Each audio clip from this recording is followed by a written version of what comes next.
I'm on the trail again for the first time in quite a while, doing the Lewis and Clark Trail. Going to do the short loop,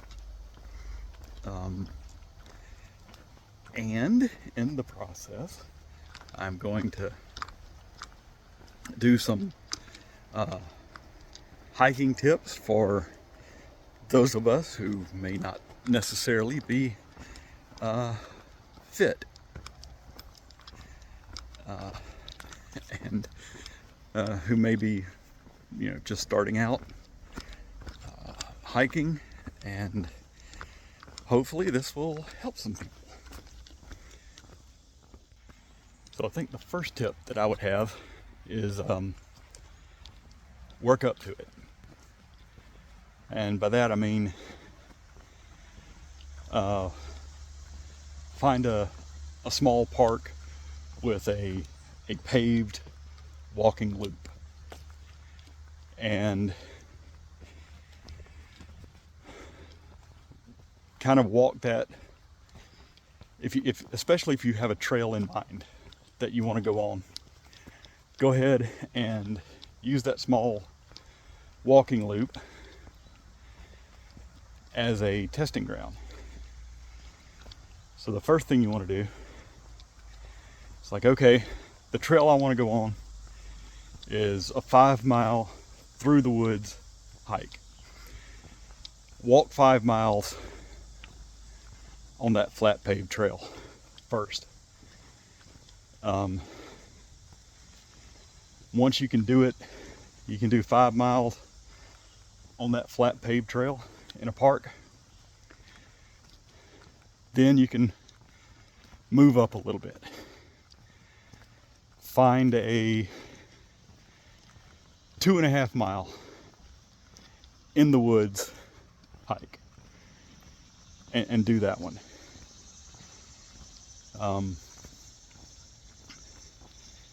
When you can do that one twice without too much discomfort, move on up to the trail you wanted to run or walk, hike, and do that one. So work up to it, number one. If you're not quite fit as you'd like to be, work up to it. I guess the second tip is, if you're going on anything more than 2 miles, something, if you're going on something more than 2 miles, wear the right clothing. So and shoes. Let's start with shoes. Number one, if you have tennis shoes, that might be great on pavement, flat level ground, hard packed, but that's not always what you're going to encounter on hiking trails. So you need something designed for the terrain you're gonna run into on hiking trails, which often looks like this. You're going to be going up hills with rocks, all kinds of things. So you want a hiking shoe, not necessarily a tennis shoe or walker or a runner. You're going to want something that's going to help your feet deal with all this various terrain, right? And for clothing, you do not want to wear cotton. If you are not as fit as you would like to be, probably means that you're going to sweat. If there's any good conditions for hiking, you're probably going to wind up sweating. And when you sweat, cotton absorbs all of that, and it gets wet, and it gets clingy, and it makes you even hotter. So you want to find something that is sweat wicking, lightweight, and quick drying.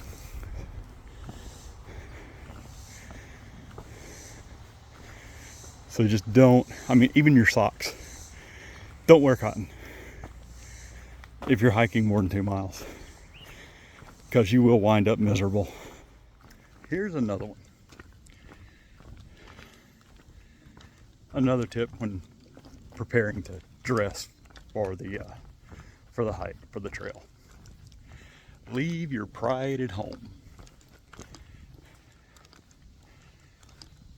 Clothing that's going to be comfortable and allow you to finish the hike without being way too uncomfortable may not be today's best fashion.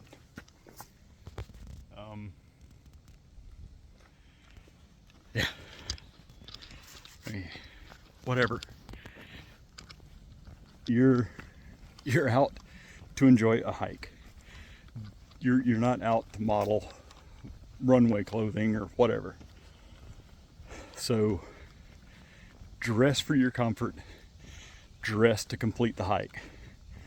Leave your ego behind, leave your pride behind, because there's no telling what you're going to encounter, what you're going to need to do out on the trail. So be prepared. If you think it makes you look ridiculous, get over it, because you will be much more ridiculous looking passed out on the side of the trail because you didn't wear the right equipment. And speaking of trail conditions, a little muddy here, some big step downs, things you might not be completely comfortable doing. So the right hiking shoes will help with this kind of place. And it's where hiking sticks or hiking poles would come in handy to give you 4 feet instead of 2. Another thing when preparing is to water supply. This has been a savior for me. A little clip on for the water. I carry this water with me. I have more water in the backpack because you're gonna get thirsty. You're out here, you're sweating. Just make sure that you have enough water with you to keep yourself hydrated. Because again, that's one of the most important things.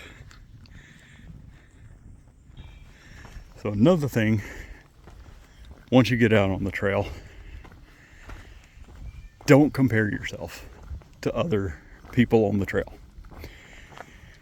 You're going to have people running the trail. You're going to have people who look like they're out on a casual walk, just making the trail look super easy, even when you're struggling. Don't worry about them. Hike your own hike. They don't know what you've been through. You don't know what they've been through. So comparing your performance to other people is not going to be helpful in the long run. You can say, that's where I want to be later, and set yourself a goal, but don't say, I'm not that good, I might as well stop, I can't do this. You can. It takes time, it takes effort to do the training to condition your body to be able to do the hike.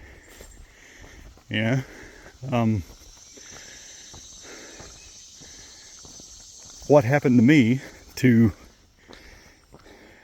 get me started hiking was my truck broke down on the side of the road.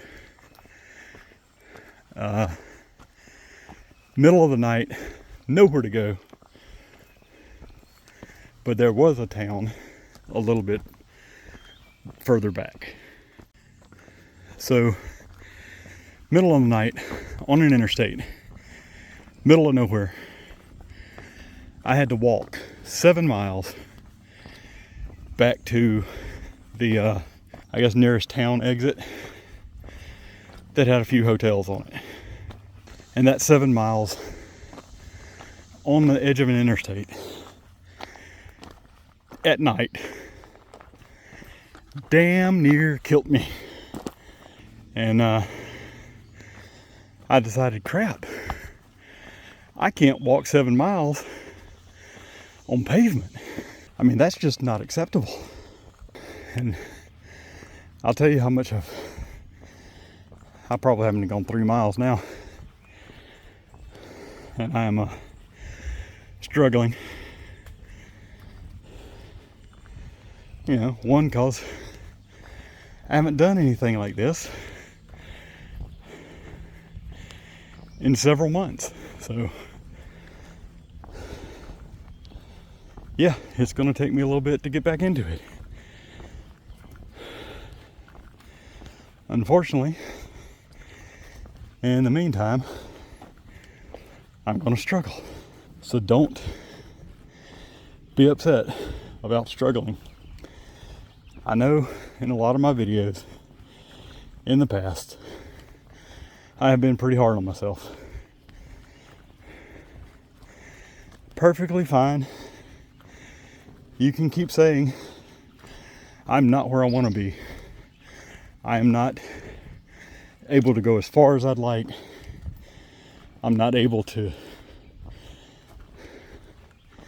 walk as far as I'd like without being able to rest, or without having to rest. As long as you are acknowledging where you're at, setting a goal for where you want to be, and working toward that goal. Do not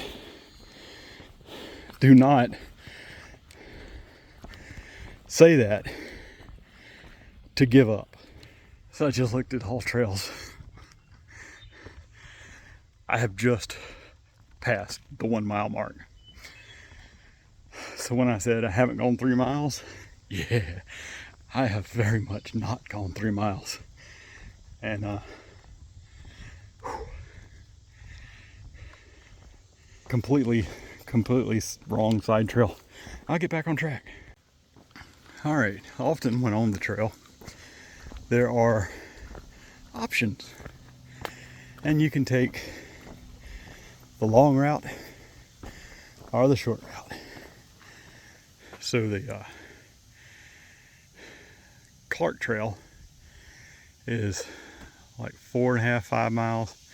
The Lewis Trail is closer to 8. So Lewis Trail goes that way.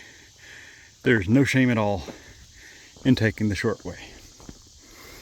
Especially when for the last quarter mile you've been considering turning back. No shame in turning back either. If you get 2 miles in, 1.5 miles in, and say, I can't make whole 5 miles, turn around. And I may be later in the video, maybe a prime example of why I should have turned around.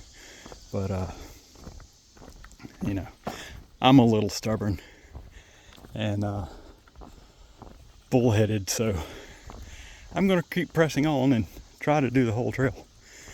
But as soon as I find that next bench, son, I am sitting down and going through my backpack for you. So, almost 2 miles in, and stopping for a little break because I am plumb tuckered. So, let's see what's in my pack. I have a headband from Junk. It is not cotton. So if I get to sweating too much, I'm gonna put this, well, I'm already gonna put it on because I'm already pretty sweaty, so this keeps sweat out of my eyes.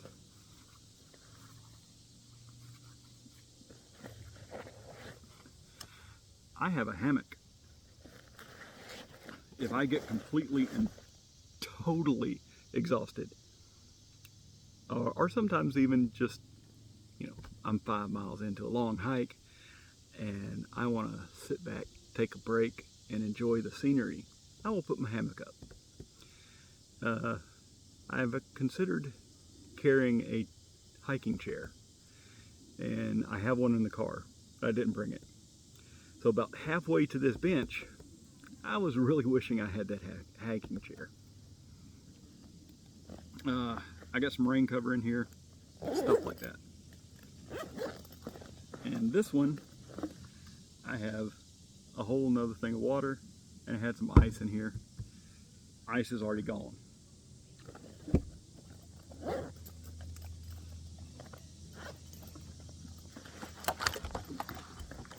In this panel, I have a water filter, a charger, a carabiner, and toilet paper. I have another knife here, little bungee strap, water. I've got a towel. It's a little hiking towel, just in case. A little money, bug spray. So you always want to consider insect repellent when going into the woods. So they got these little travel size bottles. Squirt, squirt.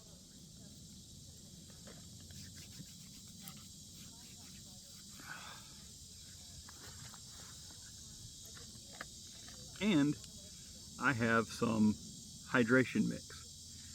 So this is Salud. I think it's horchata. And if I get really dehydrated and the water's just not cutting it, I'll put that hydration mix into my water bottle and get a little extra boost. So I always hike over prepared, and it's much better than under prepared. And especially if, like me, you're not really fit. Yeah, I'm getting better, constantly progressing, pushing forward, but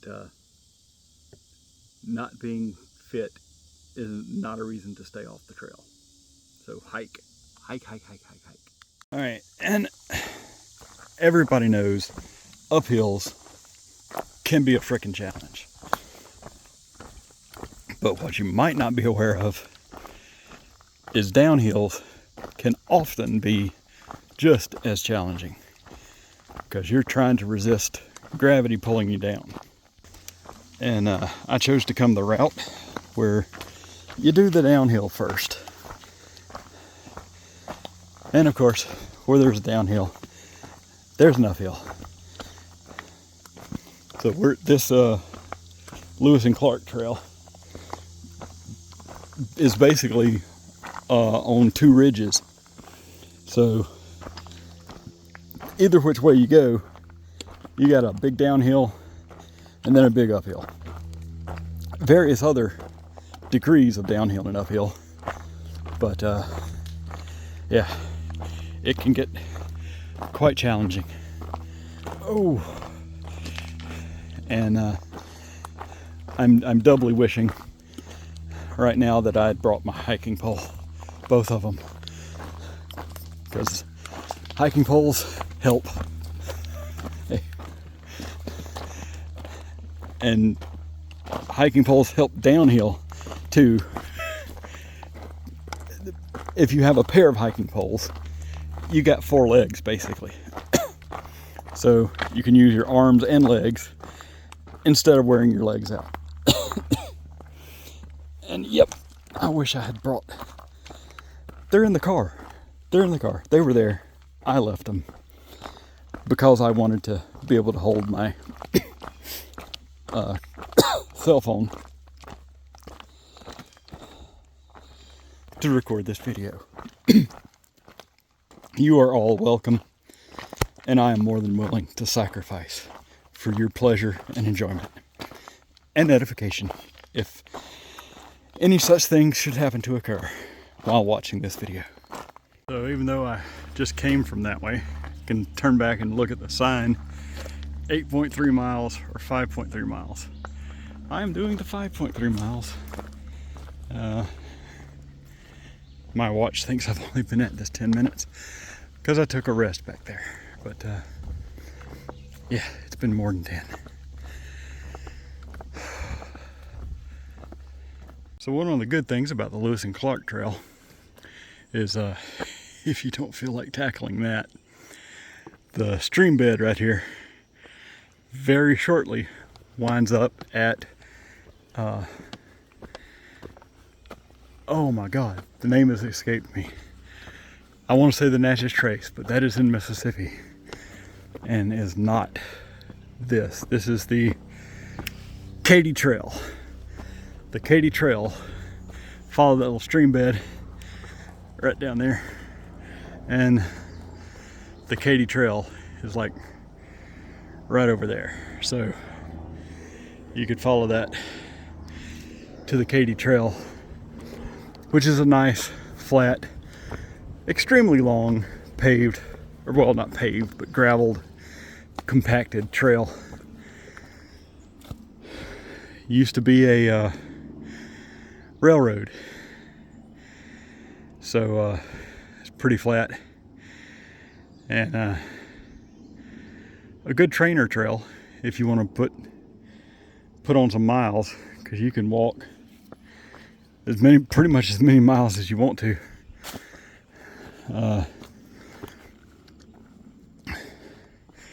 If you have a group, you can park at one of the Katy Trail trailheads and drive up to another one. Start at one, hike down to where you left your car, and get a ride back. So Katy Trail is a nice training trail, which is probably what I should have done before tackling this. But you know, stubborn, overconfident, and all that good stuff about me. Bullheaded, you know, won't quit, even when I should. Even did that on the Katy Trail. Ooh. Okay, so this is exciting. I called this the Vertigo Stairs previously because you see how it curves up there. It is still the Vertigo Stairs because that rail is straight and the stairs kind of curve. So, the first step, or the last step, depending on which way you're going, is a little tricky. But dang, that curve to the stairs, they just throw you off.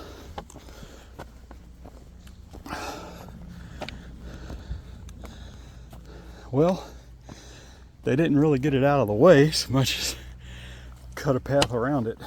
But oh yeah, this is not very easy going.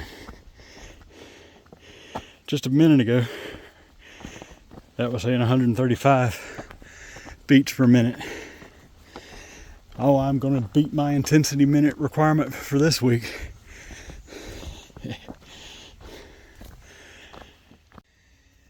So yeah, 135 heartbeat kind of seemed a little high, so I have thrown the hammock up and I'm taking a little break. We'll use this time to refill my water. All right, All Trail says I'm 2.98 miles in. of 5.5.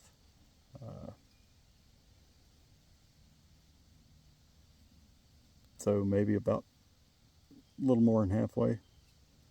And my heartbeat's back down to around 80, 83. So, gonna pack up the hammock and head back out on the trail. Oh, I did take the time to refill my water from the Nalgene water bottle that has been in my pack. And the importance of that is it has been shaded and it has been insulated so it didn't get hot as fast. I also had some ice in there. So, but gonna hit it again. And on this trail you get to benches like this, which I could have made instead of setting up my hammock, but you know, sometimes you just gotta stop where you gotta stop.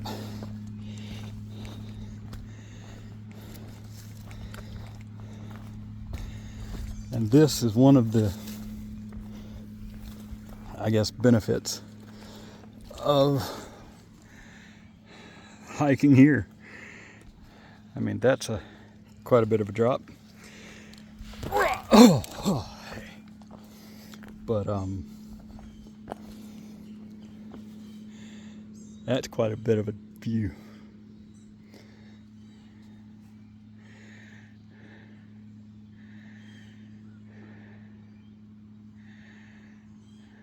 This is one of the hike, hang, and get high. All right, so another tip for beginning hikers is if you're doing a pretty much any wooded trail in a park or a natural reserve area, get something like All Trails. There are a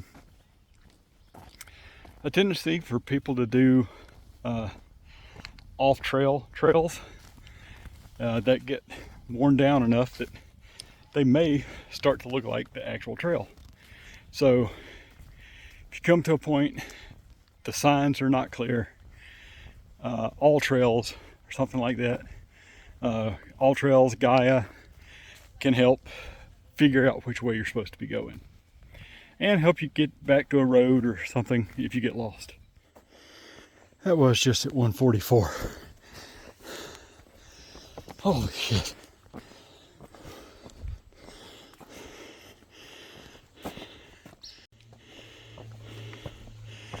Four times my step goal.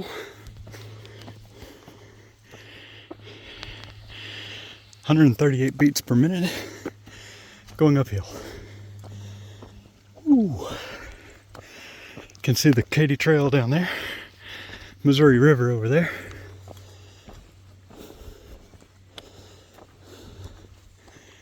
All right, rested at that little spot back there till my heart rate got back down to around 89, 90. Ready to hit back on the trail. So another tip here is pay attention to your body.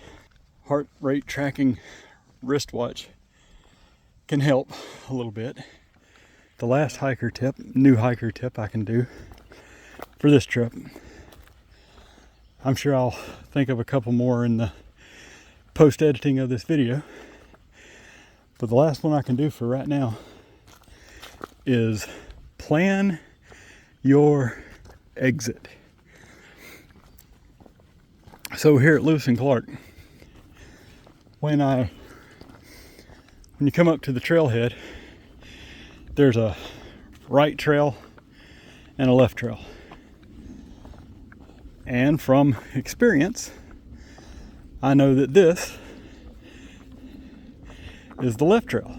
I mean, it's the right trail. I took the left so that I can come out. The last mile of my hike is just like this. So this pretty much goes from the parking lot up to a cliff bunch of rocks, overlooking the river, overlooking the Katy Trail. Very scenic spot. So a lot of people just take this trail, which is about maybe 1.25 miles to the cliffs, and they don't go any further. They just walk up to the cliffs, have a good scenic overlook, walk back to the parking lot. But strategic planning says if I take that left trail, I'll get all the hard stuff out of the way and have this 1 mile kind of gravy walk to get back to the car. So if at all possible, plan to have the easy part at the end. 5.15 miles out of probably 5.5, and I'm resting again, even on this easy out trail. Damn. I certainly didn't want to, but yeah, it's been a while. I'm just happy I'm not going to be completely exhausted when I get done. So, all right, and when you change from dirt to gravel, you are almost home, almost to the parking lot. So, not too much longer now. All Trail said 4 minutes about a minute ago, so 3 more minutes to the parking lot. Well, back at the car, about to head home. I made it. Not too terribly exhausted. None the worse for wear for the 145 beats per minute heartbeat that I got up to on the trail. Made and surpassed several fitness goals on the old Garmin smartwatch here, and look forward to doing the video.